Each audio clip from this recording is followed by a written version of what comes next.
Je suis bien arrivé sur Rio maintenant. Le but c'est d'aller jusqu'à Copacabana où j'ai ma petite chambre d'hôtel. Et c'est pas évident. Franchement, c'est pas évident. J'ai essayé de prendre le tramway, j'ai pas payé le ticket. J'ai vu qu'il y avait les contrôleurs. J'ai vite fui pour pas prendre une amende. Je sais pas comment ça se passe. Voilà. Et bon ben voilà. Allez, c'est parti maintenant.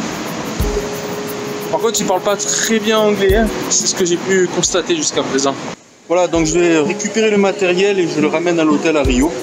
Et en tout cas, c'est le matériel qui va m'accompagner tout au long de mon aventure au Brésil. Et je reviendrai en récupérer d'autres pour la prochaine étape. Aujourd'hui, je vais me rendre à l'Académie du Paris Saint-Germain. Ce qui est intéressant à savoir, c'est qu'il n'y a pas tant de terrain que ça sur Rio. Les terrains sont plutôt en périphérie. Et ils ont fait le pari, c'était 3 jeunes français. Ils ont fait le pari d'installer des complexes sportifs et bien sûr ça a marché.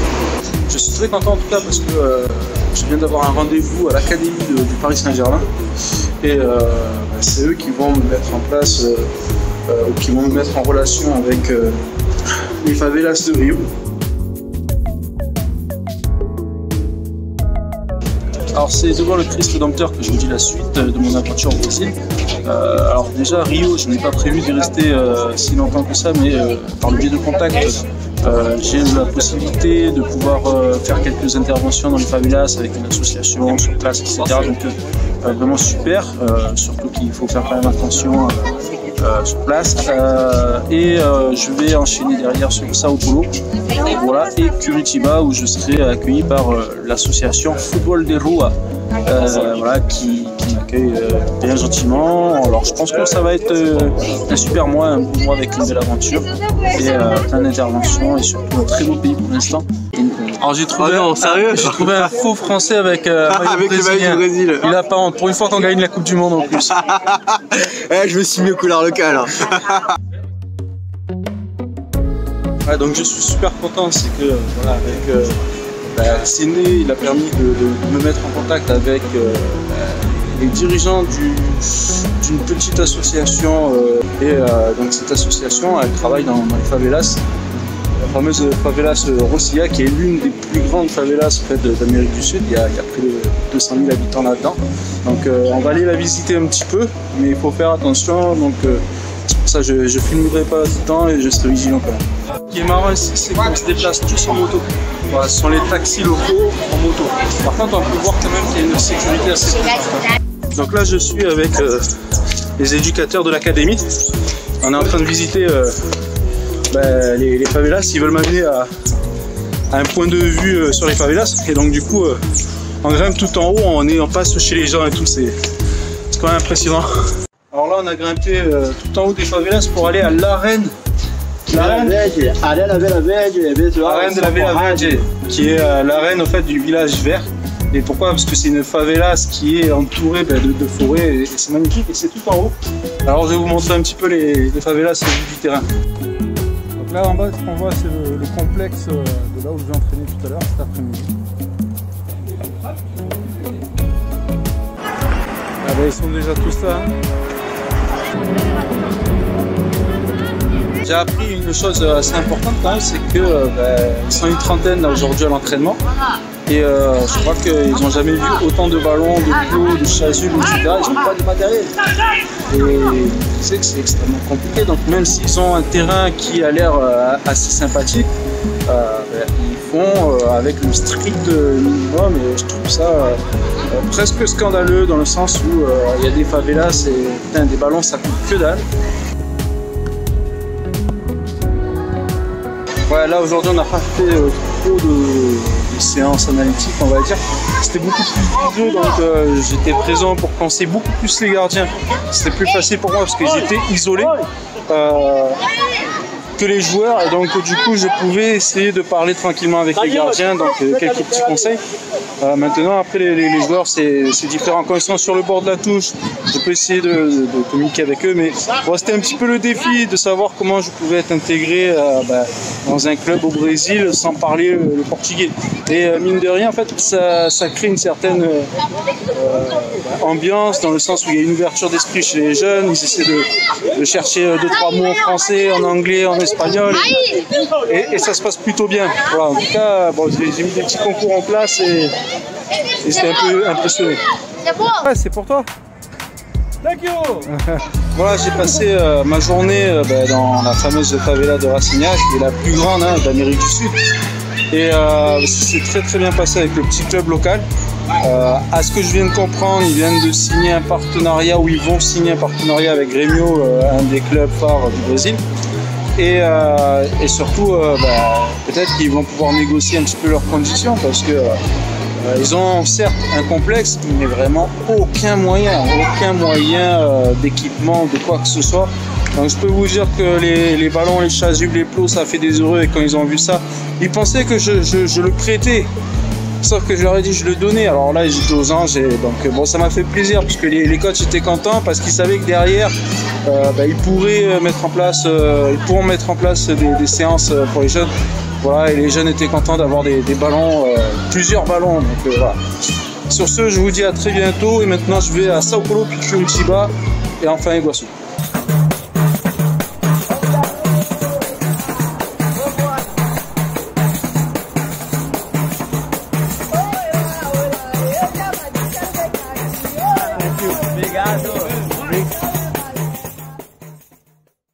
Voilà, je suis bien arrivé à Curitiba. Alors je dois vous avouer un truc, c'est qu'il fait vraiment super froid.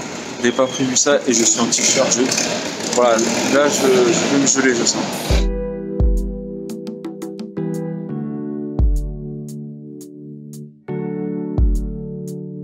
Je viens d'arriver à Football des Rua. Donc comme on peut le voir, il y a l'ONG Lions Row à côté. Alors j'ai plus de voix parce que je suis malade. Il fait un froid de canard et j'ai chopé froid. Donc je vais à un rendez-vous avec monsieur Alcino Neto. Voilà, j'espère qu'il va pouvoir me recevoir. En tout cas, très très beau complexe. Voilà, je suis en présence d'Oscar qui va m'accueillir auprès du Football des Rois sur les 3 prochains jours. Bonjour à tous. Voilà. Bonjour Marcel. Bonsoir. Il fait un effort de parler français, c'est super. En tout cas, je suis très bien accueilli, ils sont vraiment très sympas. Donc, je pense que pendant 3 jours, je vais passer des super moments. Voilà, à très bientôt. Alors je suis devant le logo Football des Rois, et en même temps il y a un truc que j'aime bien, c'est que comme vous pouvez le voir, il y a plusieurs terrains de toutes les tailles, toutes les dimensions, et le message il est bien parce qu'en fait c'est tu peux y jouer de partout. Voilà, il n'y a pas de terrain structuré avec des normes qui t'empêchent de jouer, donc tout terrain est bon pour la pratique.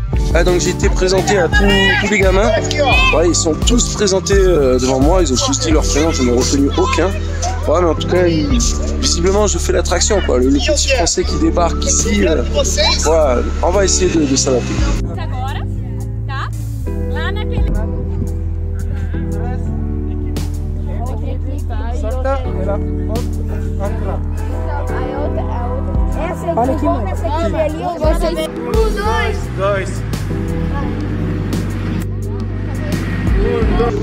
Donc là je vais dans un espace un petit peu de quartier, et donc avec mes amis de Football des Rois, en fait je m'accompagne là où il y a des adolescents qui jouent, et alors des fois il y a du monde qui vient. Which is your favorite player? Neymar or Mbappé? Neymar. You don't think that. Neymar? Sure? Okay.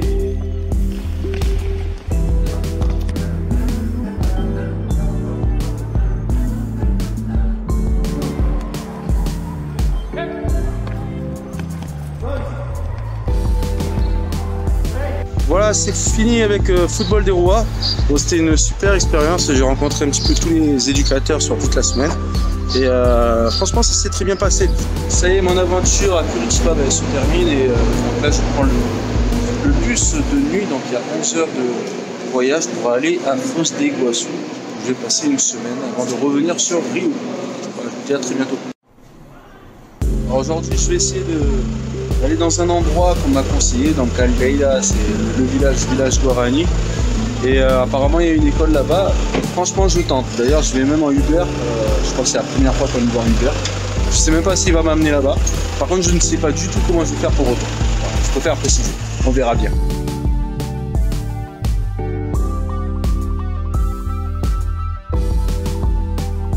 Voilà, je suis arrivé dans le village Okoi, village Guarani, et super, je me suis arrêté là où il y avait un terrain de foot, je me suis dit c'est peut-être le meilleur endroit.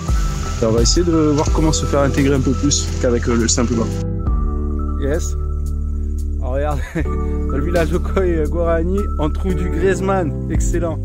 Voilà, je suis bien arrivé à Okoi, alors je suis en compagnie de mejor jugador de aquí, Neymar, et de l'entraîneur de l'équipe d'ici, de l'équipe locale. Et alors, impressionnant, c'est que l'équipe locale s'appelle le Brésil, la Seleção du Brésil. Donc ils ont tous le maillot du Brésil et ils vont faire un petit match, je sais pas comment ça se passe, interquartier. En tout cas, il y a tous les jeunes, donc voilà, on va essayer de mettre en place quelque chose. Si, tout bien? Si. J'ai retrouvé le maillot de Neymar avec la coupe d'Mbappé. Franchement, ça, on n'en verra pas beaucoup. Vas-y, Mosta. En fait, là, ce qu'il est en train de me dire, c'est vraiment très intéressant, c'est qu'ils ont une grande volonté de vouloir se développer et même d'inscrire en fait, la communauté indigène dans un championnat officiel. Sauf que visiblement, ils n'ont pas les infrastructures et ils n'ont pas tous les moyens pour pouvoir être intégrés. Et donc du coup les jeunes soit ils partent, soit ils restent ici et c'est compliqué pour eux, voilà, d'apprendre et de faire mieux. Mais en tout cas il y a beaucoup de volonté ici, beaucoup.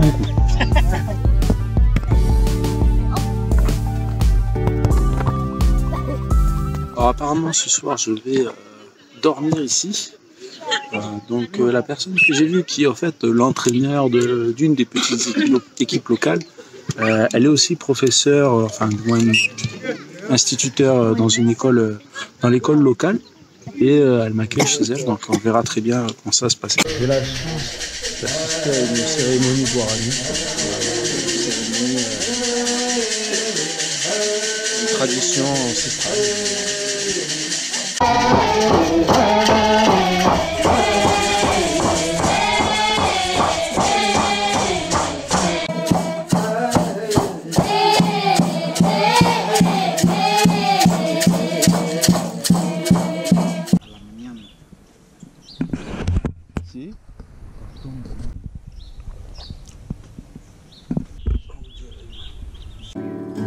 Petit cours de guitare sur du Cranberries.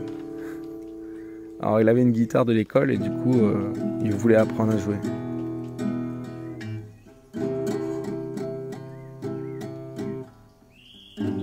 Si, super, ça fait 3 minutes qu'il joue, 3 minutes déjà il joue super bien.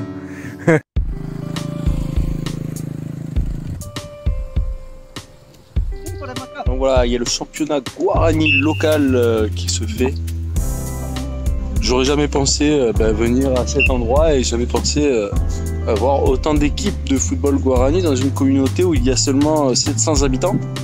Voilà, donc, mais bon, en tout cas, demain, je reviens ici dans le village et je pourrai intervenir auprès de l'école. Donc c'est la grosse école qu'ils ont faite où il y a autant d'adultes que d'enfants. Donc du coup, il y a tous les enfants qui sont à l'école. Et donc je vais pouvoir intervenir là-bas.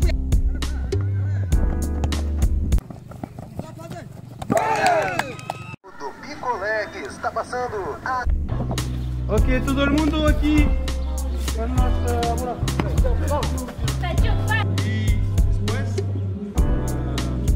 Todo el mundo.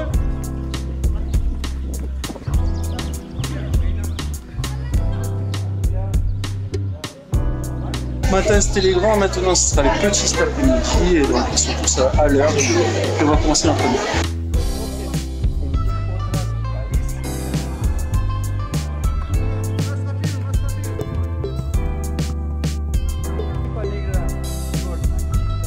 Voilà, j'ai entraîné 3 équipes de jeunes petits enfants Guarani. Donc 3 classes différentes, une classe de grands le matin et 2 classes de petits et de moyens. l'après-midi et en tout cas le sport pour eux se passe à l'école. Voilà, il y a aucune autre association, enfin il n'y a pas d'association, c'est un village de 700 habitants et vraiment tout se passe à l'école et d'ailleurs c'est le seul bâtiment construit et qu'ils ont vraiment bien défini à l'école, la escuela de Ocoy. En tout cas c'était une belle aventure et j'ai rencontré la directrice dernièrement là et elle m'a dit de revenir dans un an quand j'avais fini le tour du monde. En tout cas ça fait toujours plaisir. Allez, à bientôt.